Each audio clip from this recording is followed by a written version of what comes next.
Joining us for the first time on the Zen Business podcast, the founder of Evergreen Coaching, Nicky Miklos-Woodley. Nicky, welcome to the show. Thank you so much for having me here. I'm really excited to join you today. Hey, you're very welcome. Thanks for investing your time and to contribute to our listeners and our viewers. Given this is the first time that you've been on the show, I thought we could maybe spend a little bit of time getting to know you. You're a business coach with a particular focus on sales. Mm-hmm. My question is, what is it about sales coaching that inspires you? Yeah, it's a really great question. There's a couple of key things for me that really inspire me about working with people in a sales capacity and looking at business growth. And the fundamental key thing there is really being able to unlock the human potential. I've been in sales for pushing 20 years now. And I've really found that later on in my career, there's a real aversion to sales from business people, even from salespeople. And it was fascinating to me. So I thought, okay, well, how do we combine human behavior and understanding the way our brain works, the way that we think, why we take the action that we do? How do we combine understanding this in a sales environment to really unlock and unleash the potential within? And I really love seeing people not just get results, but that internal growth, that feeling of accomplishment, of wow, it was within me all along, and that for me is super inspiring. That's what gets me out of bed every morning, being able to help people be the best versions of themselves. I know that might sound a little bit cliche, but cliches are cliches for a reason. That's right. Nothing wrong with a cliche. Nothing wrong with a cliche. And it's beautiful. And I really get that genuine commitment to contribute and to have people step up and embrace their fullest potential in that. And I know we've spoken a few times offline prior to the show and really connected. And I definitely think we share that commitment to contribution and to making a difference, to have people live the best lives they can possibly live. Which is why it's a pleasure to have you on the show. And not just today, but we've got a series of interviews coming up based around your highly effective Evergreen Sales Methodology, which we're about to explore. We'll do a bit of an overview today. But before we do that, I thought I want to ask, how do you think the coronavirus, I mean, it's only fitting given the current environment that we're in, how do you think the coronavirus will impact the way businesses sell their products or services moving forward? Yeah, it is such an interesting thing to have a look at. And having worked with a variety of different sales teams, business owners, and working with, big business corporates as well as the smaller businesses, the biggest thing that is coming up at the moment is that more important now than ever, that sales process that you follow, it's the same. So what I mean by that is if you had a really effective sales process in place before COVID, pre-COVID, then those are the businesses, those are the salespeople that are actually quite streamlined in their approach. We need to tweak and we need to look at context of the conversations that we're having. However, it's that effective, you use the key word there, it's that effective sales process that is enabling you to still contact and build rapport and create stronger relationships with existing customers and create new relationships with new customers. Now, if you didn't have a good sales process in place previously, that's a massive gap and you're probably feeling the effect of that, because that's where things like feeling sleazy and icky about calling people or contacting people for sales and selling comes into place. And that's something we're going to have a look at today as well. But I think, that really what COVID has done in terms of a sales process and effective selling is it highlights the need even more than ever to have that effective sales process in place. Because when you've got an effective sales process, as you'll see, it's about true connection. And what we were talking about already in this podcast, this YouTube channel, very exciting, is that really that connection and that true desire to want to help and serve other people, whatever your product or your service is, that is actually great selling. And that's something I've learned and realized over the years. And we've talked about that, used car salesman stereotype, which I'm sure will come up as well again. Definitely. Versus the solution sales, the consultative sales, the relationship selling.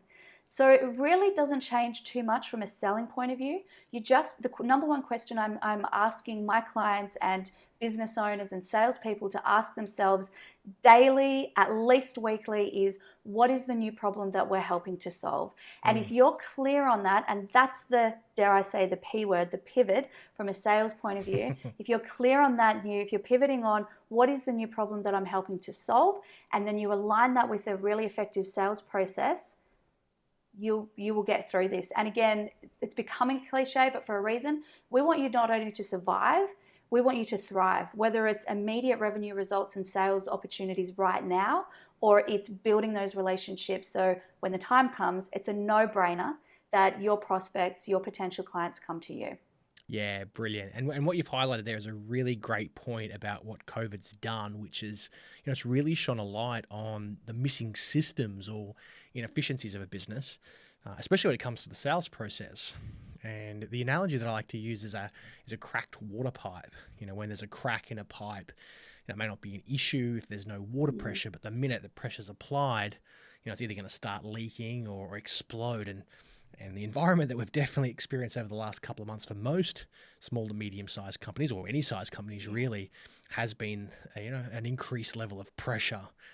That's for sure. So, it's now more important than ever that companies need to strengthen and reinforce their sales process, because as the market, is going to become more competitive, a tight sales process is definitely going to give them that advantage, which is a great segue into your methodology. So, Nicky, how about we start with an overview?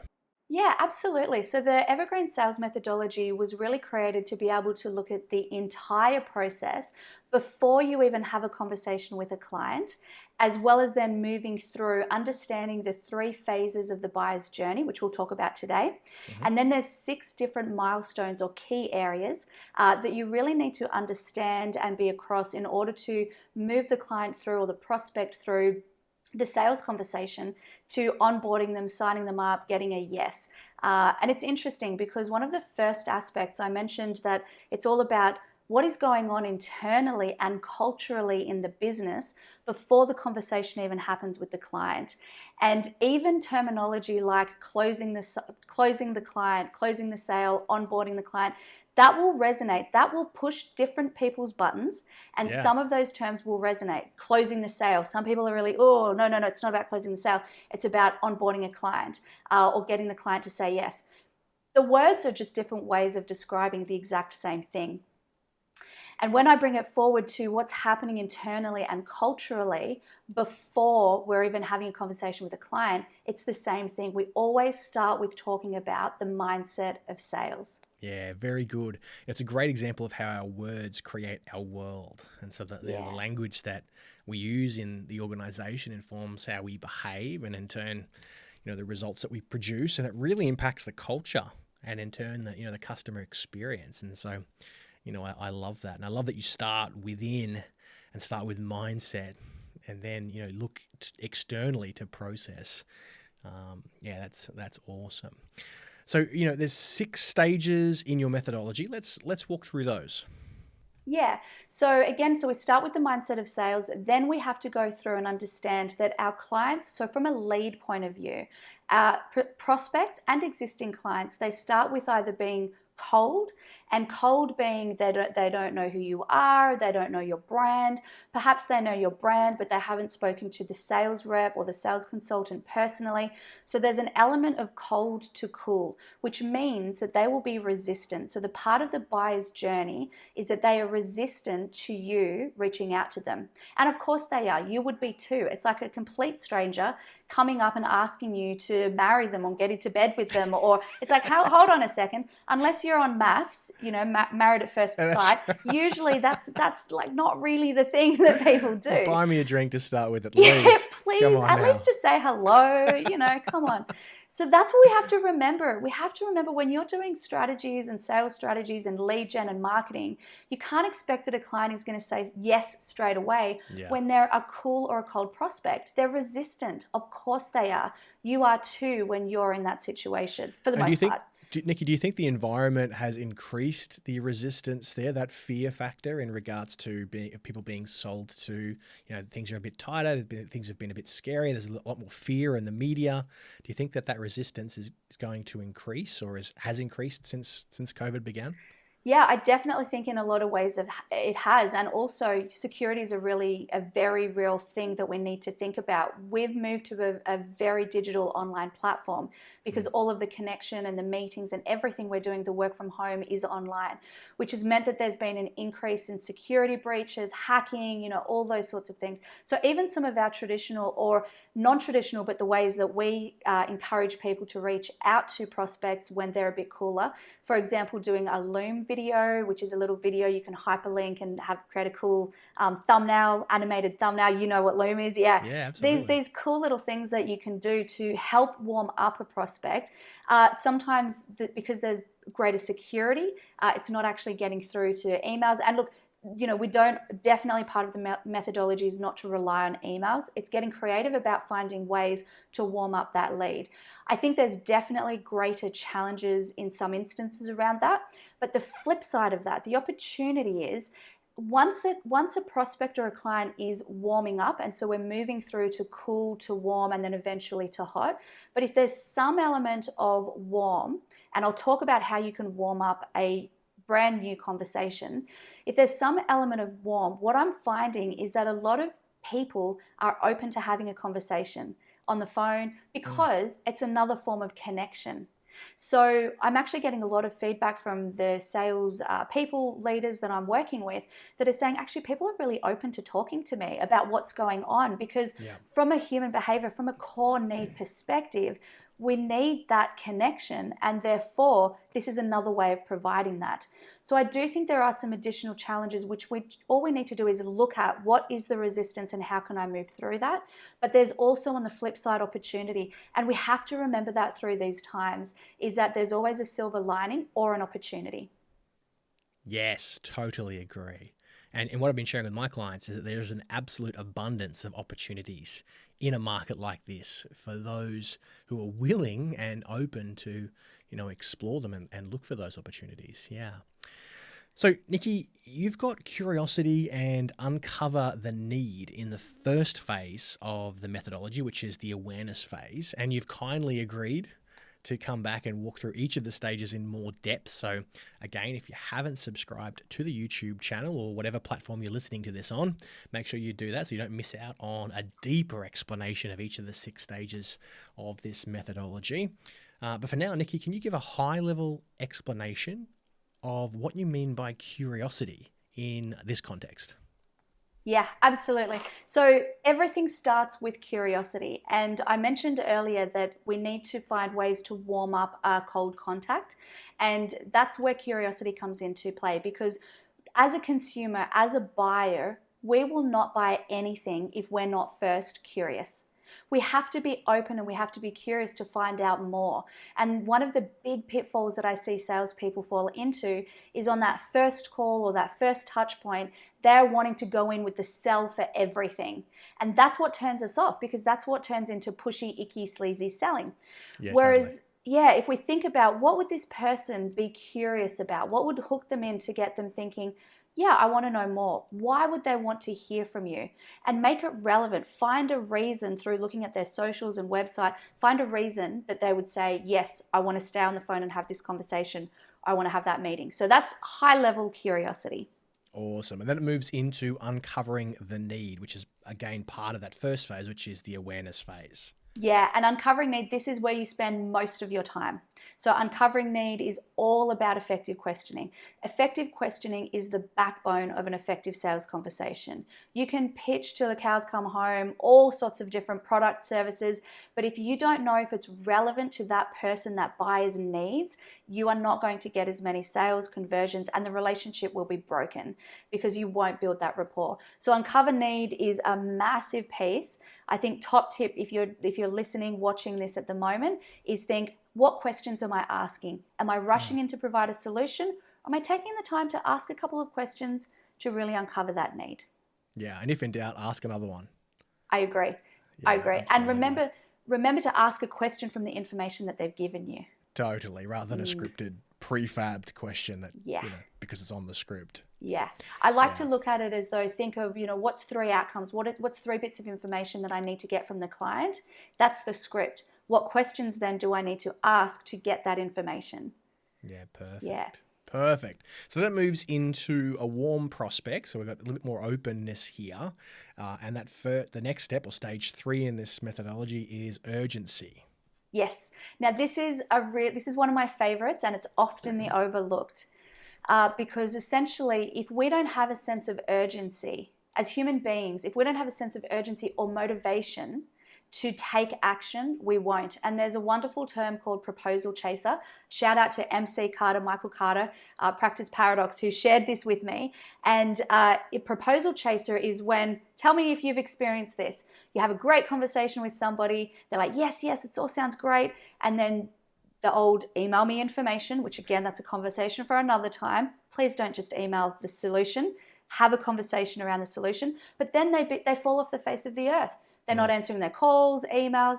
So that's when you become a proposal chaser. If you can ask a really pointed question in the urgency phase, which we're going to go through when we unpack urgency, then you will know if they're motivated to take action or not. And if they're not, don't present a solution. Hold back, go back to uncover need, find what is the real urgency, the real motivation. Why would they take action with you? Yeah, that's awesome. Yeah, the old smoke bomb after the proposal's being sent, disappeared off the face of the earth. Yeah, and there's a few reasons for that, which again, we can explore in more detail. Yeah. Perfect. So we go from urgency then into solution, which you've already alluded to in that urgency conversation. That's exactly right. So see the amount of work that is already done. Curiosity, you're opening up the conversation. You spent most of your time in uncover need, and that probably blends over to urgency. Now when you provide a solution, because you've set it up so well, this and the following steps are the easiest, because when it comes to a solution, it's a no-brainer. It has to be a no-brainer. And if it's not, rethink the solution you're putting forward. You've got the information to justify an investment. There's a big piece of conversation here around the emotional. We make decisions emotionally, we justify them logically. Your curiosity, uncover need, urgency is you guiding your client, your prospect through their emotional reasons to make a decision and say yes. But when we're talking about money, let's look at it from a common sense point of view. Of course, it has to make logical sense. So this is where you're also, and I am kind of moving into value a little bit, but this is where when you present the solution, you need to link the pain point or the problem that you're helping to solve or the need that you're helping to fulfill. And that helps make it a no-brainer for them to say yes. The solution itself is never what you're selling. I really want people to it's not this, whatever your product or service or package, no matter how awesome it is, it doesn't matter how great it is, that's actually not what people are buying. No. Hate to say it, they're buying the outcome. They're buying what that will give them. As cliche as it sounds, the old analogy of nobody buys a drill because they want to drill, they buy a drill because they either want to screw something in or they want to drill a hole. It's the hole or the efficiency that exactly. they're looking for. And let's take that even further. Well, what are they building? Well, that's right. Is it a new cubby house for their children? So you can even take that further and we're selling, dreams. Yeah, Did we go too far? Lifestyle, dreams. Who really wants a hole in a wall? I mean, that's exactly. the end of the day. I love this screw and I want to keep it in my wall. Totally. I love it. That's fantastic. So I love that you've taken that one step further as well. That's awesome. So let's get into value. Yeah. Which is part of the decision-making process. It absolutely is. So the key thing here, solution, you may have put the money on the table. Here, for us to help solve X, Y, Z, you're looking at an investment, not cost or price of Y. And again, it blends over. The value piece is when the client says yes. Now, a prospect will say yes if they see value in what you're offering. If they don't see value, they won't say yes. It's as simple as that. It is never about price, unless it is exorbitantly out of, what it really should be. But there's so many times people, it's too expensive. It's this, that. Well, let's actually unpack that. People do not say no because it's too expensive. They say no because they don't see value in it. And what we value changes. Right now, this current market is such a great example of that. You might actually have a product or a service that is more relevant now than it was 2 months ago. Yeah, so absolutely. Really, I'm going to loop back, and we will talk about mindset again in the next one. Loop back. Is it your mindset, your beliefs that are holding you back from getting it out there? Because your prospects, your clients, if they see value, they will say yes, whether it's COVID time, pre-COVID, post-COVID, we'll find the money if we see value in it. Yeah, absolutely. Absolutely. Which brings us into the final part of the decision-making process, which is certainty. Yeah, absolutely. So this really puts a little bow around it, and it ties it up nicely, because how often do we see in the world of sales, people get really excited, they got the client on board, they got the yes, and that's it. Some would argue that the sale actually starts at the end. The client experience is, well, it's throughout the whole process. But if you don't deliver on what you have sold, then that can cause even more problems than not getting the client on board in the first place. So certainty is an emotional core need and emotional state that we need as human beings. It's also something that a lot of people are not feeling at the moment. They're feeling a lot of uncertainty. Now we can give certainty through detail. So at this point of the sales process, the client has said yes, they see the value. This is where you give as much detail as you can. The mistake that a lot of people make is that they give a lot of detail at the beginning. And I'll reference, jump on and look at Simon Sinek's TED Talk, The Golden Circle. It talks about, again, the emotional and the logical. That's some good pre-work before you jump on with us again next. Yes. And this is bit now... of homework there. I love it. Bit of homework, that's right, if you really want to get the most out of this. So people make the mistake of going into the detail, the logistics of the solution early on. No. You talk about outcomes early on, but now here, once they've said yes, send them a welcome pack, give them a welcome email, book the next appointment, give them all the detail that you need about the logistics of how it's going to work, because that detail will give them a sense of certainty that I've made the right decision. If you just leave them hanging, they possibly might get buyer's remorse, and we definitely don't want. The whole point of this entire sales process, A, is that we're working on you getting yourself out of the way so you can be present for your clients, and B, so that you're nurturing both that emotional and logical, so your clients feel good about the decision that they've made and they know logically that it was the best investment they could have done. That's the ultimate goal through this and any effective sales methodology. Fantastic, Nicky. Fantastic. I'm looking forward to having you back on the show for us to dig deeper in each one of these 6 key phases or stages and the 3 phases. And also on the next episode, if you could join us again, that would be great, to talk about mindset, because what you said at the start of the show was absolutely on point, that it's your mindset, what I like to call the context in which you're operating from, that impacts how you deliver each of these 6 key stages of the methodology itself. So it has a massive impact.